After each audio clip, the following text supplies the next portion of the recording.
5 years ago, I believed I had found my happily ever after. When I married James, I thought I had won life's grand prize. He was charming, successful, and seemed to adore both me and my daughter Emma. She was from my previous marriage, and James brought his own son Tyler into our new family. I was determined to make our blended household work, pouring my love equally into both children, doing everything I could to create harmony between them. Emma, sweetheart, how about we invite Tyler to join us for movie night? I would suggest, always hoping to bridge the gap between them. Emma, with her warm heart and endless kindness, would smile eagerly. Can we watch a superhero movie? Tyler likes those. Proud of her efforts, I'd nod. Great idea. Why don't you go ask him? But more often than not, Tyler would merely shrug, his expression unreadable. Nah, I'm good. Got plans with my friends. James would always reassure me, slipping an arm around my shoulders. Sarah, he's a teenager. It's normal for him to want space. I would nod, pushing aside the doubts that gnawed at me. You're right. I just want us all to be close. For a while, I convinced myself things were fine, that we were still adjusting. But looking back, I should have seen the cracks forming long before they shattered everything I believed in. 2 years ago, my world shifted when my parents passed away. It was a devastating loss, but they left me a substantial inheritance, one I was determined to use wisely. One evening, as James and I sat at the dining table sorting through paperwork, I turned to him with a decision I felt was both fair and necessary. James, I think we should set this money aside for Emma's future. He nodded, but something flickered in his eyes, something that unsettled me. Of course, he said smoothly. But we should think about Tyler too. He's closer to college age. A tiny ripple of unease ran through me. Tyler's mom is handling his college fund, remember? That's what we agreed on when we got married. He sighed, a little too casually. I know. But we should keep our options open. That should have been my first real warning. One afternoon over coffee, my best friend Olivia voiced concerns I had been too afraid to admit. Sarah, she said gently, stirring her drink, don't you think James favors Tyler a little too much? I stiffened, instinctively defensive. What? No. He loves both kids equally. She gave me a knowing look, one eyebrow arched. Are you sure? I've seen how he is with them. It's different. I forced a laugh, brushing it off. Blending families is hard, Liv. We're still figuring it out. But her words lingered, echoing in the quiet moments I spent alone. Then slowly, the unease grew into something undeniable. Our finances seemed off. Bills I was certain I had paid arrived marked overdue. Our savings, once stable, began dwindling at an alarming rate. One evening, unable to ignore the gnawing worry any longer, I approached James. Have you noticed anything strange with our bank statements? He barely looked up from his phone. Nope. Everything's fine. Why? I hesitated. I don't know. Something feels off. Finally, he met my gaze, his expression unreadable. Sarah, you worry too much. I've got everything under control. I wanted to believe him. I wanted to believe that the man I had trusted with my heart and my family wouldn't betray me. But then I found it. A $5,000 withdrawal from our joint account, one I knew I hadn't made. My heart pounded as I scrolled through the transaction history. The more I looked, the worse it got. Multiple large withdrawals. Passwords changed without my knowledge. Money vanishing before my eyes. Panic set in. That night, I called Olivia, my voice shaking. Liv, I think something's really wrong. She didn't hesitate. Tell me everything. I spilled it all, the missing money, the locked accounts, James's dismissive behavior. Sarah, she said, her voice firm with concern, this sounds serious. You need help. I know a private investigator, Mike Carson. He's discreet and thorough. Want me to call him? Fear warred with denial, but deep down, I already knew the answer. Yes, I whispered. A week later, I sat across from Mike in his dimly lit office, my stomach in knots. His expression was grim, his fingers tapping against a folder thick with evidence. Mrs. Thompson, he said gently, I'm afraid I have some bad news. I knew. Even before he opened his mouth, I knew. But nothing could have prepared me for the truth. James hadn't just been making a few unauthorized withdrawals. He had been systematically embezzling money from our joint account, siphoning funds into another account under Tyler's name. Mike slid a document across the desk. He's been transferring large sums. Money meant to secure both of your children's futures. Your inheritance. I stared at the paper, my vision blurring. My entire body felt cold. There's more, Mike continued, his voice edged with sympathy. We have evidence that James told Tyler this money was a gift for his future. Tyler has known about this arrangement for some time. That night, I confronted James.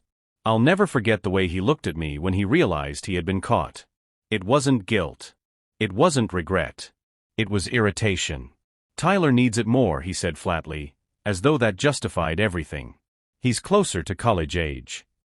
I felt my hands tremble. And what about Emma? I demanded, my voice rising, raw with betrayal. What have you left for her? James had the audacity to shrug. There's a savings bond in her name. That should be enough. A cold fury settled over me. I had given my heart to this man, built a life with him, trusted him to love my daughter as his own. And he had stolen from us. Lied to me. Used me. But the betrayal ran even deeper than I could have imagined. Over the next few days, more truths surfaced. Friends reached out, their voices laced with concern, revealing the whispers James had spread, painting me as unstable, unreasonable, a bad mother. And Emma, my sweet, innocent Emma, had been caught in his web of manipulation, made to keep secrets from me. As I sat in my car outside the house that no longer felt like home, grief and rage churned within me. This wasn't just about money. This was about betrayal. And I was done being blind. This wasn't over. Not by a long shot. James and Tyler might have thought they had one, that their deception had secured them an easy victory. But they had no idea what was coming. I was done being the victim. It was time to fight back.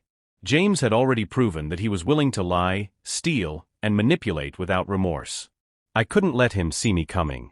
The next morning, I called in sick to work and met with Lisa Chin, the divorce lawyer Olivia had recommended.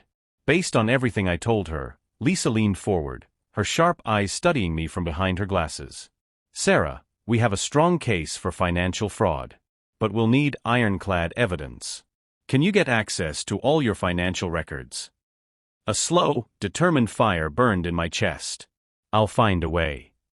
At home, I played my part flawlessly, the dutiful wife, the woman who had moved past her suspicions. James bought it, hook, line, and sinker. I'm glad you've come around, sweetheart, he said one night, pressing a kiss to my cheek. I knew you'd understand eventually. I forced a smile, suppressing the bile rising in my throat. Of course, dear. I trust you. Meanwhile, I worked in silence, gathering evidence like my life depended on it. I reached out to my company's IT department, spinning a careful story. Hey, Sarah. Alex, the company's tech whiz, greeted me cheerfully. What can I do for you? Feigning nonchalance, I smiled. I'm working on tracking some old transactions for a side project. Any tips on how to trace digital money transfers? Alex's eyes lit up. Oh, I've got just the tools for that. Let me show you. With his expertise, I dug even deeper into our finances, and what I uncovered was far worse than I had imagined. James hadn't just been siphoning money from our joint account.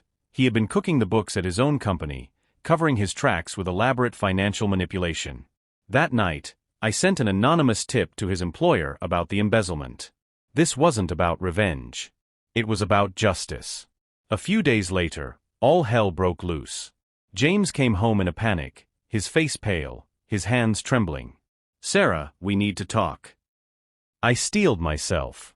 This was it. Yes, we do, I said, my voice cool and steady. He launched into a frantic explanation, spinning tales of misunderstandings and mistakes, pleading with me to help him fix things, to cover his tracks. But I had heard enough. Stop, James, I cut him off, my voice like ice. I know everything. The money you stole from our account. The inheritance you took. The lies you've told about me. The way you've manipulated Emma.